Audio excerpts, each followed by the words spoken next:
Hi everybody, it's Pancho, your Colorado watchman, coming to you again. You know, a few years ago I put up a video about wine in the Bible. In fact, my contention was then in that video that the wine at the Last Supper was unfermented, was grape juice. And so I've got a little bit of a follow-up video because I came across some grapes here, got kind of a surplus of some grapes. And so what I want to do is explore again, the idea that wine, the word wine when used in the Bible, can mean grape juice sometimes, or it can mean fermented, of course, sometimes too. I'm looking at this verse about putting new wine in old wineskins. And so it's Matthew 9:17. He says, "Neither do people pour new wine into old wineskins. If they do, the skins will be ruined. No, they pour new wine into new wineskins, and both are preserved." And then that is kind of repeated, almost the same, over here in Mark 2:22. Yes, okay. And people do not pour new wine into old wineskins. If they do, the wine will burst the skins, and both the wine and the wineskins will be ruined. No, they pour new wine into new wineskins.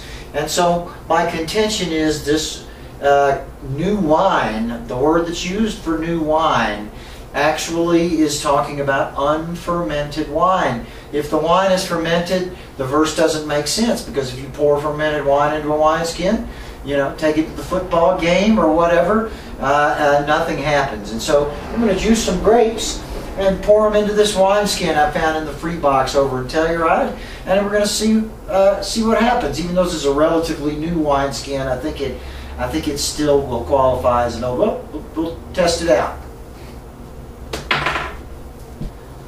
All right, I'm going to use my Acme juicer again, and I'm going to put the link to the previous video about the wine making and the juicing down in the comments section.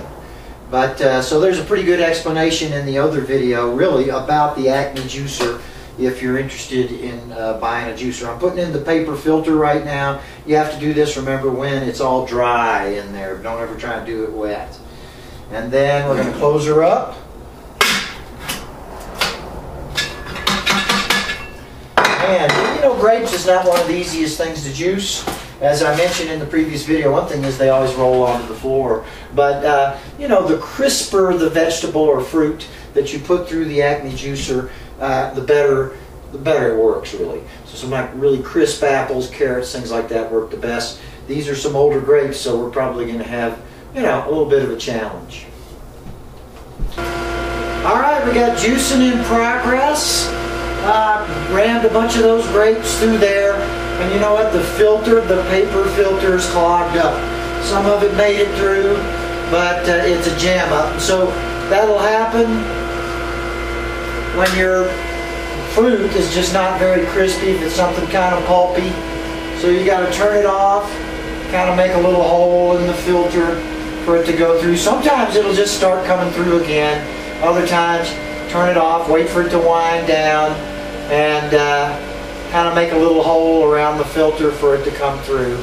And then it'll just gush out. Then you'll have a whole bunch of juice.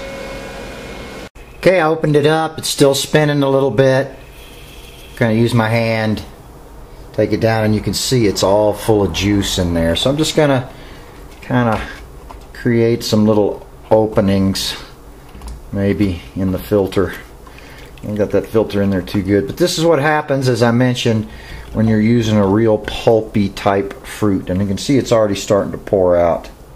I'm holding it while it starts up so it doesn't start just shaking. It's a little off balance on the startup.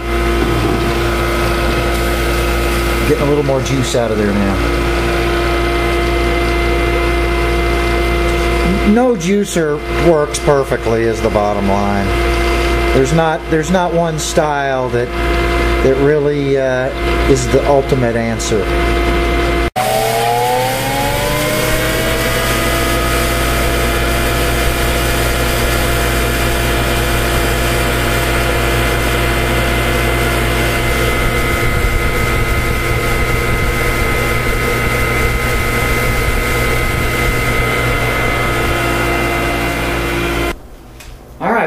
plan is to pour the unfermented wine into this wineskin that I got in the free box over in Telluride. You know, when I made my last video, I was actually living over in Tennessee, and now I'm out here in Colorado, and I have my own hotel here, the Mine Shaft Inn in Rico, Colorado, and this is the service kitchen where I'm coming to you from.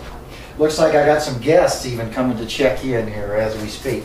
Okay, I'm going to see if I can get, I'm going to see if I can get this in the skin before I have to go take care of them.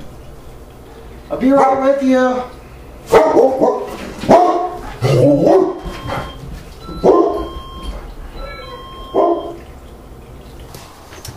Sorry about that, some of those pesky customers. Okay, this really isn't a very old wineskin, come to think of it. I mean, they're talking about one that's all cracked up and maybe dried up. Also, the idea is that the interior has already been corrupted with ferment, so that when you put the fresh juice in there, that it is going to also ferment, and then because of the old nature of the skin, also because of the gas, it's going to erupt. We're going to see what happens. I'm going to hang this on this aspen tree out here on my deck, and then we'll just watch and see what happens. I don't know how long. I'll be back with you in maybe a week or something like that, and just see what the result is.